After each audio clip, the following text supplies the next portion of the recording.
عمرك تخيلت نفسك وانت في التلاتينات هتكون عامل ازاي؟ او بمعنى ادق، ايه الحاجات اللي وانت في التلاتينات حاليا او اكبر تتمنى لو عرفتها وانت في العشرينات من عمرك؟ وعشان كده انا النهارده جالك ب5 حاجات مهمة لازم تعملها قبل ما توصل سن ال30.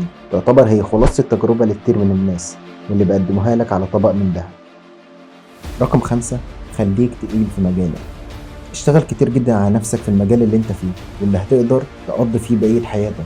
ايا كان المجال بتاعك، سواء شغل حر او شغال تبع شركة، ايا كان المجال بتاعك حاول تطور نفسك فيه وتثبت وجودك في المكان ده، لان ده هيريحك بعد كده وهيساعدك انك تقدر تطور من نفسك لو وصلت سن ال30، لانك بعد ال30 بتكون مشغول ومسؤولياتك بتكون زادت جدا. فعشان كده حاول تطور نفسك وتثبت وجودك في المكان اللي انت فيه. رقم 4: ابني شبكة علاقات. اتعرف على ناس كتير في شركات او مجالات مختلفة، يعني خلي عندك معرفة كتيرة، صدقني هتحتاجهم في يوم من الايام. عشان كده حاول تكون شبكة العلاقات بتاعتك كبيرة على قد ما تقدر، لانهم هيساعدوك جدا في حياتك بعد كده. ودي تعتبر من اهم الحاجات اللي في سن ال30 بيتمنى فعلا لو كان قدر يطور نفسه فيها او قدر انه يكبر شبكة العلاقات بتاعته على قد ما يقدر. رقم 3: تخلص من العادات السيئة. حاول بقدر الامكان ان اي عاده سيئه في حياتك بتسيطر عليك حاول تتخلص منها قبل ما توصل سن ال30 او اكبر، لان هيكون صعب عليك بعد كده انك تتخلص من العاده دي، لانك بتكون وصلت لمرحله من النضج ومن تكوين العادات، فخلاص بقت عاده في حياتك. عشان كده حاول وانت في سن الشباب انها ما تتحولش العاده بعد كده في حياتك ما تقدرش تحجم المشكله دي. فعشان كده حاول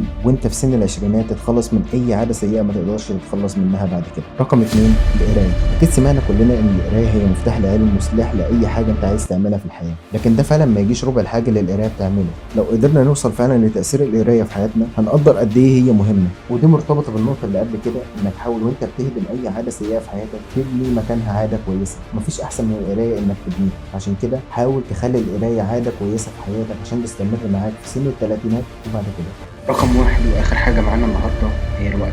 لازم وانت في العشرينات تقدر قيمه الوقت اللي في ايدك، لاننا في الفتره دي مفكرين اننا عندنا وقت كتير، ولكن في الحقيقه ده ما بيحصلش ومفيش كده، لان الوقت ده نعمه عظيمه جدا في حياتك مش هتحس بيها فعلا غير لما تعدي سن ال30. ودي فعلا هي اهم حاجه اللي بيتمنى اي حد في الثلاثينات او اكبر انه يرجع بيه الزمن ويستغل حاجه زي كده. لازم تقدر قيمه الوقت والنعمه اللي انت فيها في العشرينات اللي بيحسدك عليها كتير من الناس في الثلاثينات فعلا. عشان كده حاول بقدر الامكان انك تقدر قيمه الوقت. في حديث للنبي صلى الله عليه وسلم بيقول فيه: نعمتان مغبون فيهما كثير من الناس، الصحه والفراغ.